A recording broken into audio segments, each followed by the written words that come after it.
Hello, everybody. I am here today to talk to you about the new AIHA Heat Stress app. As everybody knows, the impact of heat continues to increase. Workers that are exposed to extreme heat, especially those that are engaged in strenuous physical activities, are at a higher risk for heat stress. Occupational exposure can result in injuries, disease, reduced productivity, as well as death. Unfortunately, heat stress is becoming an increasing problem for many workers, particularly those that are located in densely populated areas that are closer to the equator, where temperatures are expected to rise in relation to our changing climate. As a reminder, the term heat stress refers to external conditions that then result in heat strain, which is the direct impact on the individual. Underlying physiological factors in one's body can worsen the body's response to heat stress. And as we go through the app, these individualized factors are not accounted for in the app logic, but they are specified in the resources. In response to the impact of heat, AIHA's Thermal Stress Working Group decided that it was appropriate that we create a free app that is compatible with both the iOS or Apple and Android platforms with no annoying pop-up ads.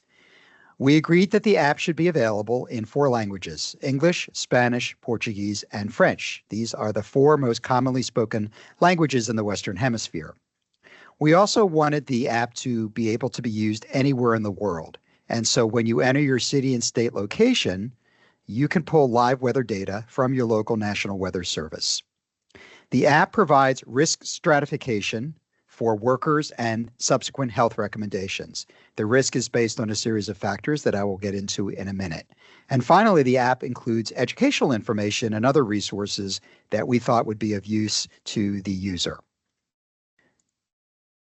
To access the app on the iOS platform, follow the link as noted on the screen. And for Android users, follow the other link. The app functionalities include the following. First, based on one's location, it will calculate the current and forecasted wet bulb globe temperature index, as well as the associated heat index. WBGT is known as a superior index for the calculation of heat stress versus the simple heat index. However, the app does calculate both. The user is asked to input their location, the intensity of their workload, the type of clothing that they're wearing, and the degree of cloud cover. From these inputs and one's location, an adjusted WBGT is computed. Based on that, a recommended heat stress level is identified with mitigation or prevention health measures.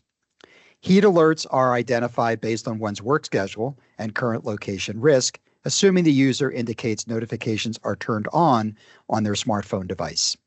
There's an opportunity for the user to share feedback to customer service, and there is a list of the latest enhancements to the app as noted on this slide. Keep in mind that this is a living app, and we will continue to make enhancements to it as we receive additional feedback from users. All right, now let's do a live navigation of the app. If you have already downloaded the app on your smartphone device, you can follow along with me. So now I'm going to demonstrate how to download the AIHA Heat Stress app. I happen to be using an iPhone, and so I'm going to click on my App Store. And I'm going to search for AIHA Heat Stress app and click the icon. The app then opens on my device, and the first screen gives you an overview of the app.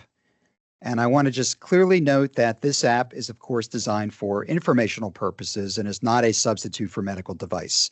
So I will then walk through the first introductory slides.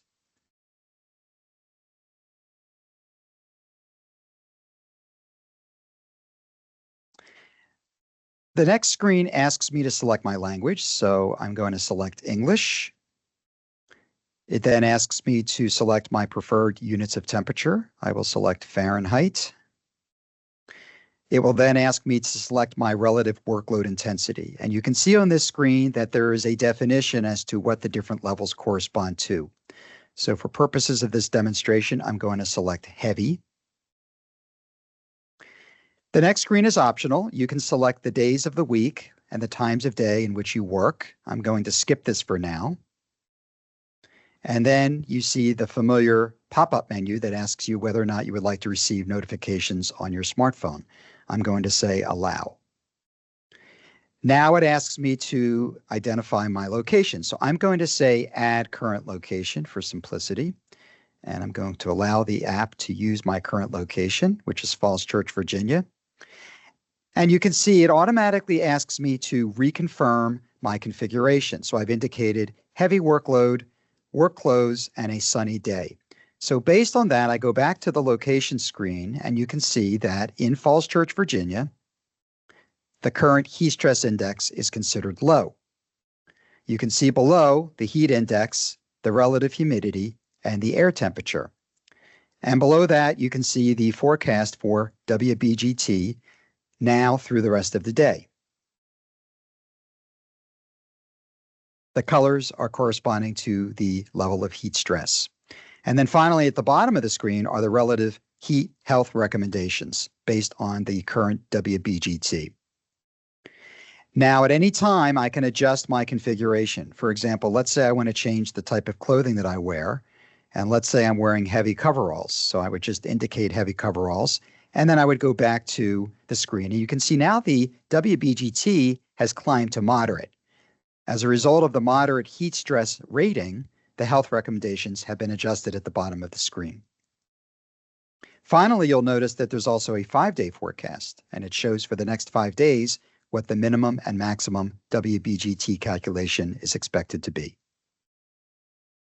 I can also add a second, third, or more locations by clicking the plus button, and I can search for an additional city accordingly. Here I've selected Miami, which is showing extreme heat stress, and I can add that to my list of locations. At the bottom of any screen, there is a Resources tab, and I can select a particular topic. For example, let's say I would like to learn more about acclimatization. So I would click on that particular item, and there's a short description of what acclimatization means. I'd like to reiterate that the app is designed to measure the relative and ambient heat stress for any individual. Obviously, the reaction of any individual to heat stress is dependent on their individual circumstances and their individual underlying health conditions. And so, for example, there is a topic on health physiology that one can access that explains that depending upon one's health, their reaction to the heat stress might be different from somebody else's. And finally, just as a reminder, we have a support menu where you can share your feedback or contact customer service. We are continuing to refine the app, and so your feedback is very important. And this is an overview of the settings. You can change these settings at any time while using the app. That concludes our demonstration.